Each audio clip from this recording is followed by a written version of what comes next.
SNCA, le syndicat du sucre de la Réunion et Groupama vous présentent Terre d'ici.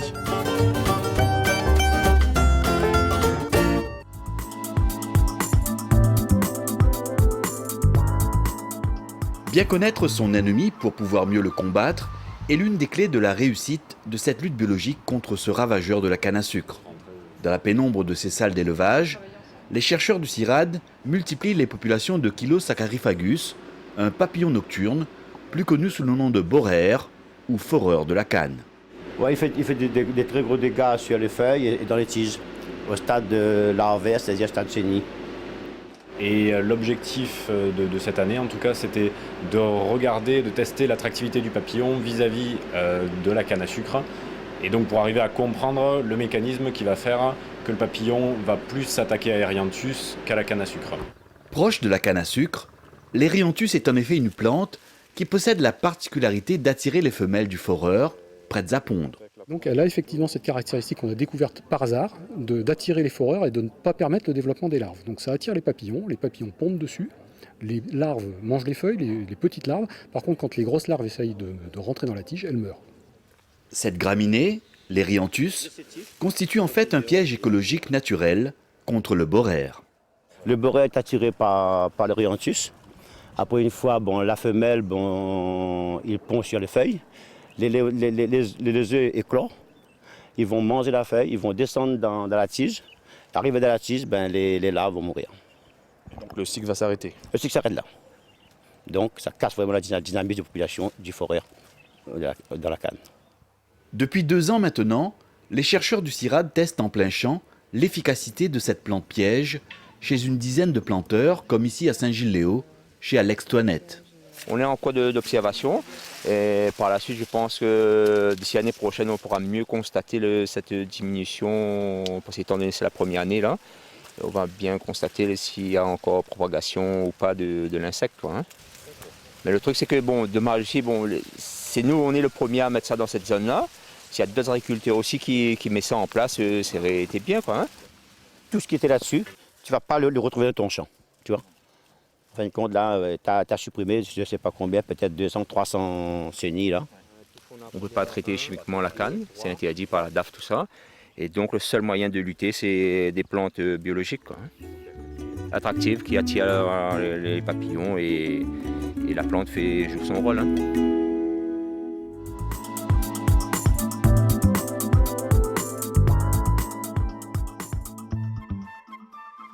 En partenariat avec les lycées agricoles de Saint-Paul et de Saint-Joseph, Ercan et la FDG Don, le CIRAD développe depuis 2 ans maintenant le projet EcoCanne.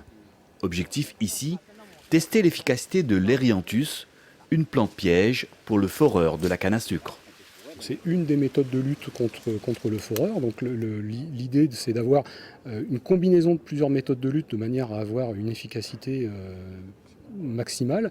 Donc il y a plusieurs méthodes qui sont vulgarisées qui sont en test contre le foreur. Donc il y a notamment les élevages de micro-guêpes et lâcher de micro-guêpes, ce que fait la FDG Don. Donc là, ce qu'on essaye dans le projet, c'est également de combiner ces deux approches, donc d'attirer à la fois le foreur sur les bordures de parcelles et en même temps de détruire les œufs qui pourraient donner développement à quelques larves et à quelques adultes, de les détruire en appliquant des micro-guêpes parasites sur les bordures des parcelles, au lieu de les appliquer sur la totalité de la parcelle. À Jean Petit, dans les Hauts de Saint-Joseph, Jean-Marc Payette et Arthur Gontier mesurent déjà le changement. Depuis la mise en place d'Erianthus en bordure de leur champ, les attaques de boraire sur les cannes à sucre ont nettement diminué. Quand on coupe, on regarde en fin de compte quand on coupe la canne, on voit en fin de compte les moins piqués, les vraiment moins piqués. Et voilà. Et puis quand on coupe au niveau, soit les piqués en l'air dans la tête de la canne en l'air, au niveau du feuillage, ou bien les piqués un peu à la racine. Et comme c'est une nouvelle variété de canne qu'on a plantée aussi, il est plus résistant. Parce que la canne jaune, on lui poussera encore, mais il est vraiment difficile. Il est tellement fragile aux fourrures. Et la canne 585, pour moi, c'est le top pour le moment. Donc c'est un bon système de lutte, parce que la lutte chimique n'y peut pas faire, puisque les interdits.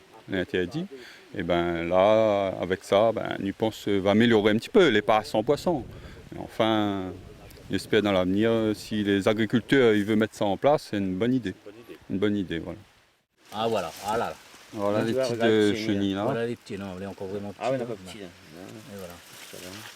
Là, ils vont descendre. Là, en fin de compte, il y aura tous les jeunes. Si ils sont dans le sud, bah après, il va mourir. Hein, il va mourir. Pour moi, pour le moment, je trouve que c'est intéressant, très intéressant.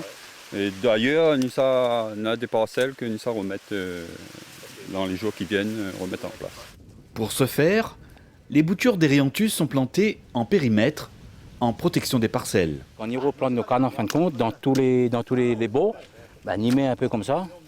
On va animer les plants de chaque côté, hein, de l'autre côté. Si l'anneau il est signifié comme ça pour montrer, pour les agriculteurs qui voudraient faire ça pour demain, pour protéger un petit peu le bourreur. Et après, voilà. Et après, la canne, bon, la canne, il met pas. La canne, il met à partir de là. Au moins, tout ça, les protéger. Quand le fourreur, lui, il arrive, lui, il a tiré. Lui, il est attiré en fin de compte par la Erianthus et il veut dire, voilà, il lui reste la même, mais ça ne va pas piquer aux cannes. Et l'efficacité, elle est vraiment à 70-80%, je ne sais pas trop bien. Au moins 70%.